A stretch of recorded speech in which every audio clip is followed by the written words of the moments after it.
If you notice your anxiety is getting worse, you might be buying into these common anxiety myths. Watch today's video where I debunk these common myths. My name is Diana Garcia. I'm a licensed mental health counselor in Florida, owner of a private practice called Nurturing Minds Counseling. All right, let's jump into today's video. Number one, you have to get rid of your anxiety. So this is the thing. There's a lot of myths about anxiety and a lot of myths in our culture about feeling good and looking at the bright side of things. And so when it comes to anxiety, there's these messages that you just can't have anxiety. Like you have to figure out how to get rid of it in order to live your life. And so that's a common myth when I talk to a lot of clients and they're coming to therapy. It's like, okay, you're going to give me the tools to get rid of this anxiety, never feel this experience again so that I can feel happy, live my life, or move on. And the reality is, the fact is, you just can't get rid of anxiety. Anxiety is a normal response that everyone has at some point in their life.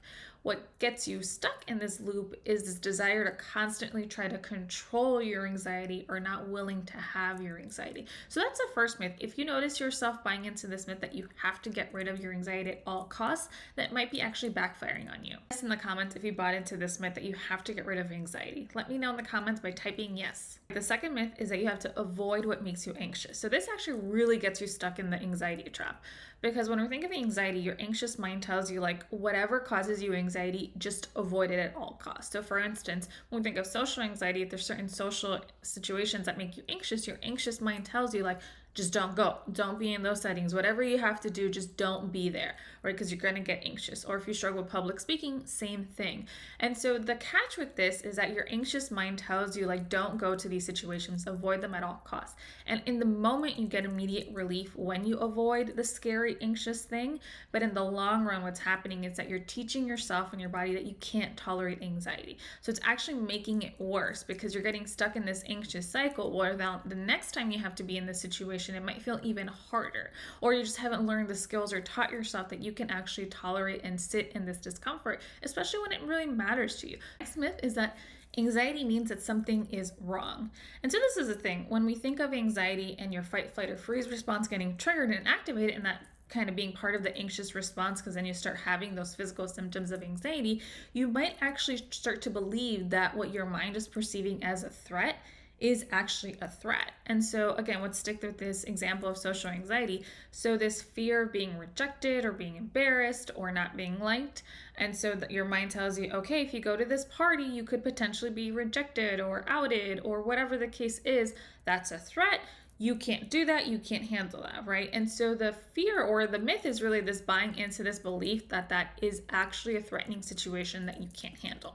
Now, when I say actually threatening, your mind actually treats these threats as if it's a life or death threat, even though it's not a life or death threat, right? It would feel extremely uncomfortable if you were rejected or someone, made fun of you, or if you just felt like you weren't part of the group. Yeah, that would really, really feel uncomfortable and really, really suck, especially if you struggle with social anxiety. But it's not a life or death situation, but your mind perceives it that way and really works you up. So really this myth is that every time you're feeling anxious, that there is actually something anxious to feel nervous about. That's not true. That's just your anxious mind trying to protect you. It gets into this better safe than sorry, but it goes a little overboard, right? So the fact is, if you're anxious, it doesn't actually mean that the situation is life-threatening or that there's a potential threat. There could be something that makes you feel uncomfortable, but maybe not to the degree that your anxious mind is telling you. All right, the next myth is that there's no purpose to anxiety. So going back a little bit, I just said like you really want to notice that your anxious mind is overreacting and assessing a threat as threatening more than it really is. And so the other piece, sometimes people are like, okay, well, I just never want to have anxiety. There's like no purpose to anxiety. And that's actually not true. One of the reasons we have anxiety and the reason that it's been so helpful is that it's actually helped us survive over time, right? You think of that movie, The Croods, Grug, right? That really anxious father, he really helped his family survive because of his anxious response, right? He was always on the lookout for some danger, something can happen. And even if he was wrong, like 80% of the time, the fact that he was right that 20% of the time, that's what really kept him and his family alive. So that ability to kind of really constantly be scanning our environment and thinking that something's going to happen, that's actually evolved to really make sure that we're staying safe. Nowadays, obviously that response goes a little haywire, like I just mentioned in the last myth, but this other piece is that there is some purpose. Like some anxiety can be helpful. So like that classic example of like, studying for a test or a final.